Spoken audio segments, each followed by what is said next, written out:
আলোচনায় আপনি বলেছেন বিপিএল এর dispute situation which is embarrassing. হ্যাঁ, এখন যদি সেটা হয় তাহলে আপনারা যাদের জন্য ইনভেস্টমেন্টের শিকার হলেন আপনারা তাদের তালিকা করেছেন, নাম জানেন, আপনারা লিগ্যাল অ্যাকশনে যাবেন, তার মানে তো জিনিসটা আপনারা জানেন।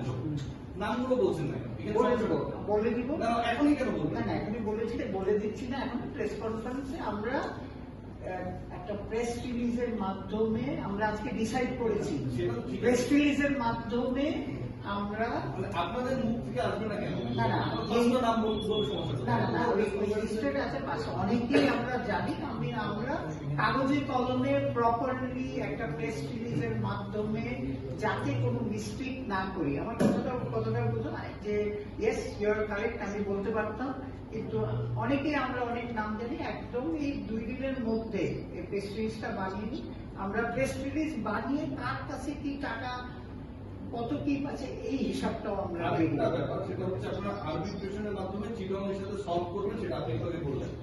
সলভ আমরা করব না, আর আমরা কিছু এখন simple you have to understand this. I have a problem with you.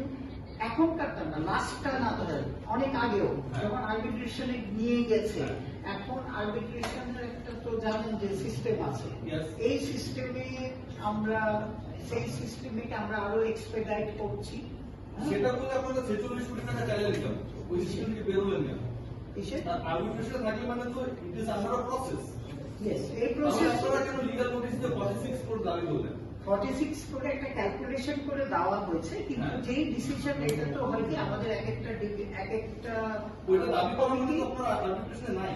কোনটা 46 কোটি বা 47 প্লাস একটা মিনিট, যখন ওটা ছিল লেটস সে আজকে থেকে 7 বছর আগে যদি 5 কোটি টাকা থেকে থাকে, which was in dollars, so ওই ডলার্স এর এখন ক্যালকুলেশনটা যা হয়েছে ওইটাই দেওয়া হয়েছে।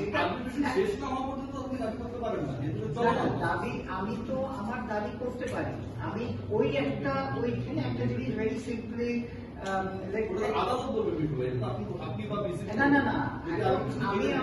আমি রিডিফাইন করে নিলাম যে আমার তখন যে দাবিটা ছিল,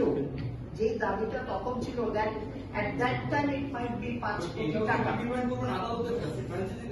হ্যাঁ, ওটাই হ্যাঁ, we are following আমাদের লিগ্যাল এটা তো আমি তো লিগ্যাল এক্সপার্ট না, আমার যে লিগ্যাল কাউন্সিল আছে যারা দিয়েছে তারাই তাদের অ্যাডভাইস অনুযায়ী চলা হচ্ছে। আরেকটা ব্যাপার, সমকালে একটা রিপোর্ট এসেছে যে আপনারা যেসব ব্যাংকে টাকা রাখা হয়েছিল বাংলাদেশ ক্রিকেট বোর্ডের জামানত বা আমানত যেগুলি, সেখান থেকে